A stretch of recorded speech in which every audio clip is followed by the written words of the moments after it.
from the UK. Hiya. I'm not very good in English, so I hope you can understand what I'm saying. Your English is better than my Swedish. Yeah, that's comforting. Yeah. Tell us a little about yourself. So my name's Rowan. I come from the suburbs of London in the UK. I've grown up around motorcycles my whole life, but I sort of drifted away from them through my teenage years. As I've now approached my late 20s and coming into my 30s, I've rekindled that flame and fallen in love with motorcycles again. Started racing flat track, started building customs. And, you know, I just follow this whole lifestyle of riding custom bikes, racing bikes, and it's the thing that makes me happy. And I feel like it's one of the largest parts of my personality. So it's the easiest way to describe myself as a motorcyclist. A motorhead. A motorhead, because yeah. I actually know that you have a nice car as well. Yeah. And you use it in a way that most people get angry or happy or whatever. Yeah, I'm not scared to upset people or to upset the status quo. Yeah. What car is it? It's a 1966 Mustang Coupe. So it's a notchback, as some Americans would call it. Yeah. It's pretty much standard in terms of performance. There's nothing posh about it. It's got some 14-inch black steel wheels, so it's very, very basic. The only thing that does stand out is there's a motorcycle rack fitted to the back, and I take my vintage Triumph on adventures with me. Yeah. I think there was a clip on Instagram that upset very many people. You know, I know the one. Yeah, I've read. Tell us a little bit about it. I went on a 2-day adventure in the UK from my home village to north of Wales, where there's a beach that's legal to drive on. You're not supposed to drive on it once you're on there. You're supposed to park up. But I went on there with the bike mounted to the back of the car, tent on the roof, and I did some donuts in the wet, rainy, British, salty sand. I think aesthetically it's pleasing. I had a great time. We were laughing. But a lot of the comments have been, how could you do this to such a beautiful car? But my response is I'm having fun. And, well, that's all that matters. And actually, the car is not for a museum. You should use it. Yeah, exactly. Yeah. It's.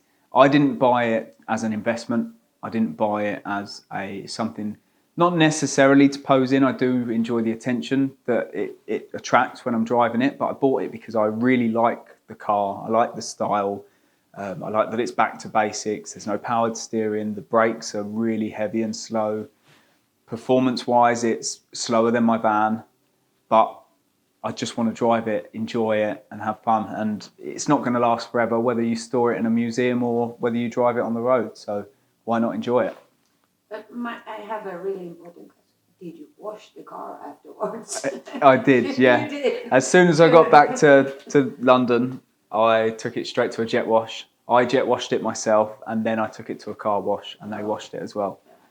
Yeah, I couldn't leave it. All your Instagram followers can sleep well.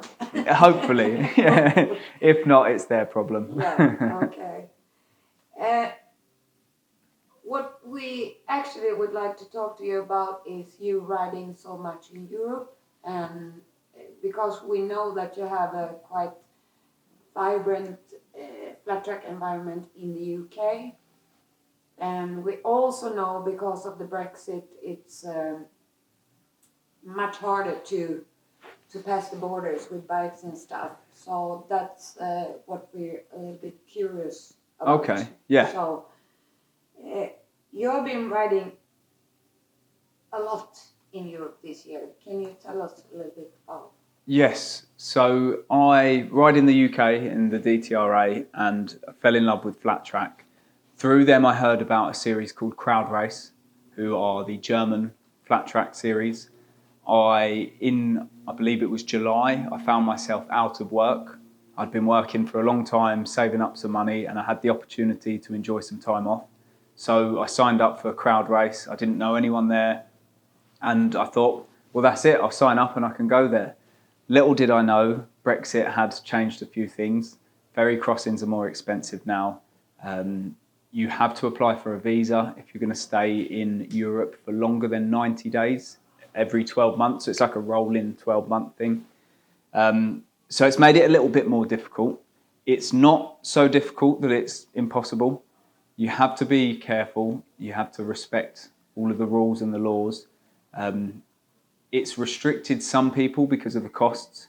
But in terms of getting out here, although it's more difficult than it was before Brexit, it's still possible. And I'm enjoying being able to show my friends, other riders in the UK, that you can go and do it. And we can go and have a good time in other countries, not just our own. What do you need to be able, except for the visa? Do you need anything else? Do you need any papers on your bikes or what? So you need your passport. Yeah. Beforehand, you wouldn't have needed your passport. Both of my bikes that I race are road registered and have a V5 or a logbook. So I can prove that I'm taking them out of the country and I'm bringing them back, that I already own them and there's no import duties to be charged.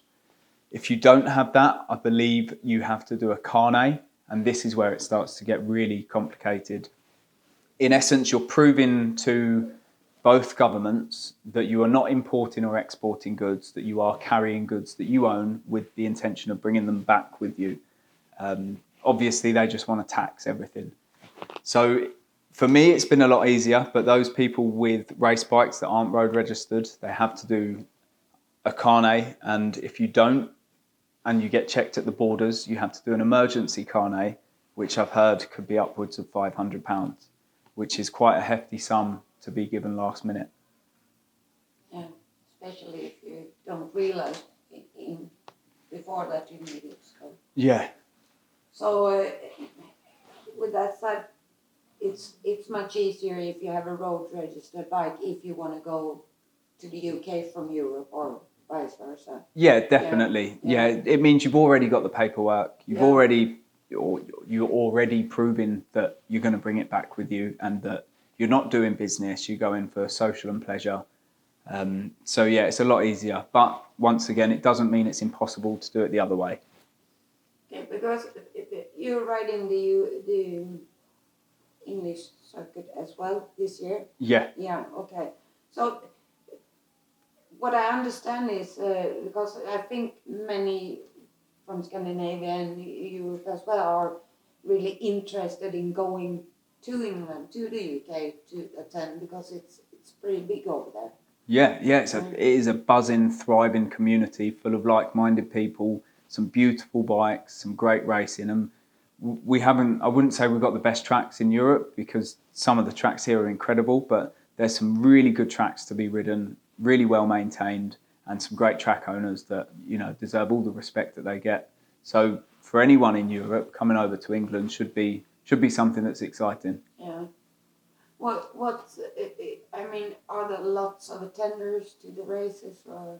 Yeah, I'm sure I read a figure that we had over 200 attendees or racers, 200 sign-ups for some of the race rounds this year in the UK and the DTRA. So it's quite a large number of racers, and then you get spectators, family members as well. So the pits can be absolutely crowded, and the stands, we've not had full stands yet. I think as the sport progresses and grows, and being such a welcoming sport, lots of people are coming into it. In the next maybe 5 years, if we keep respecting these tracks, we're going to have stands that are full of spectators as well. But yeah, 200 riders is quite a figure. Quite a lot. Yeah.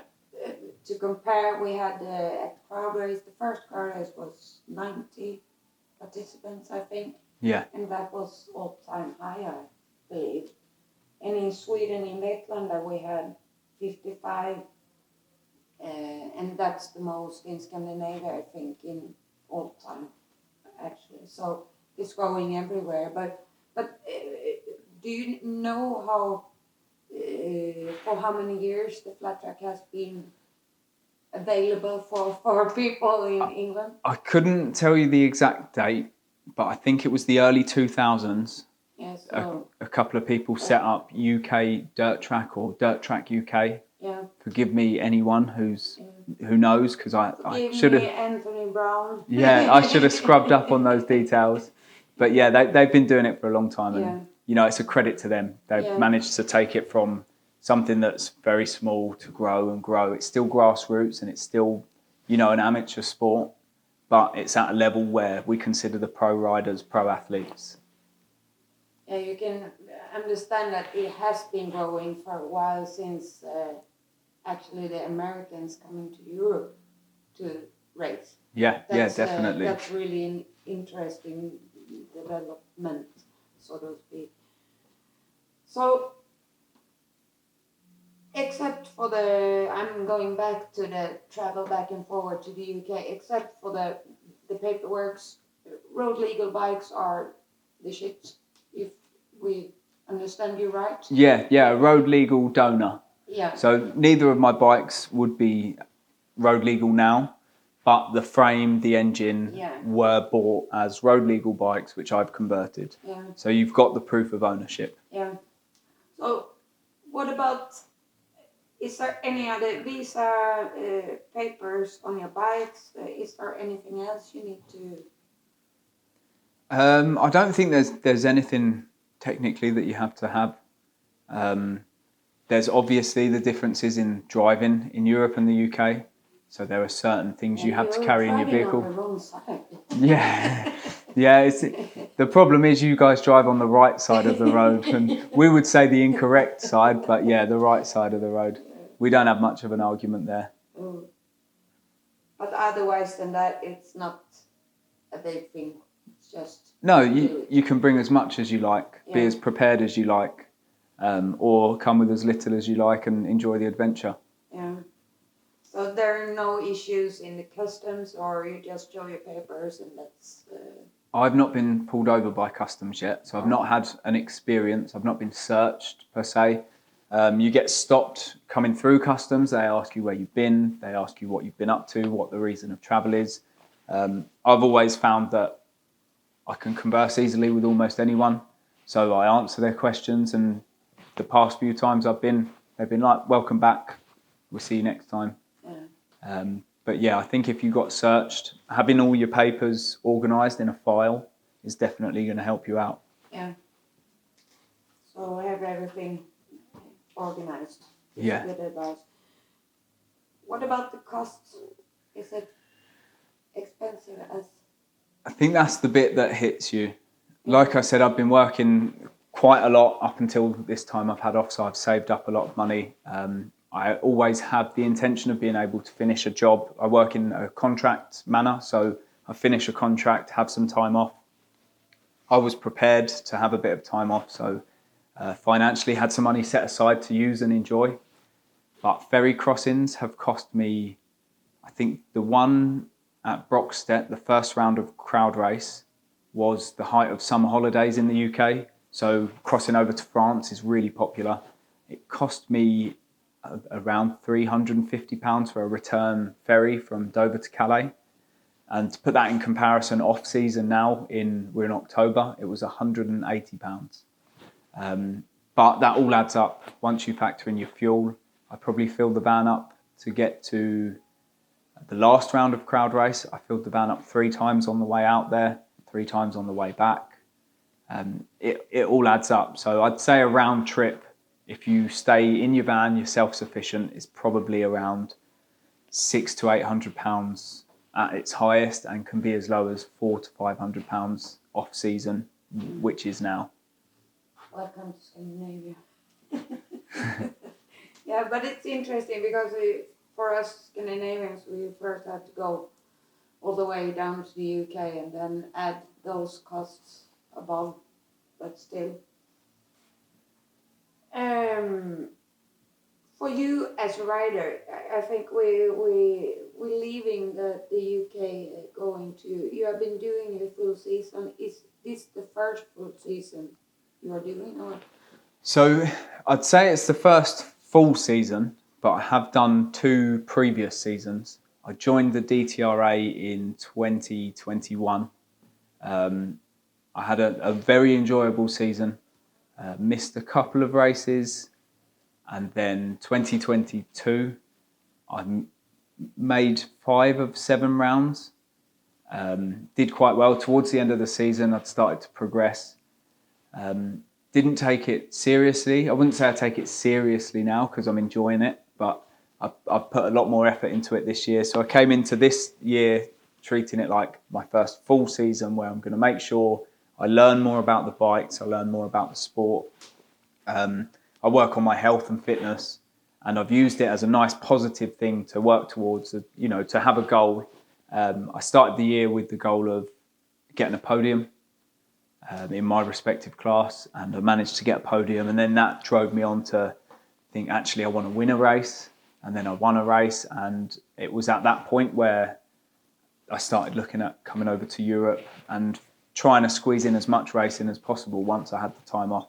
But yeah, it's my first full season as a racer, whereas I had done 2 seasons prior, almost part-time. Because we have been watching you during this season, and anyone who has been watching you can see that you have done lots of progress just in 1 season. So, and still you're also riding 2 different classes. Which classes is it? So here in Crowd Race, I'm riding amateurs on a 450 DTX bike, which is a converted motocrosser, and I'm riding in the hooligan class on a Royal Enfield 650 Interceptor, which has been converted as well. 2 very different classes. Yeah. So how is that to manage to?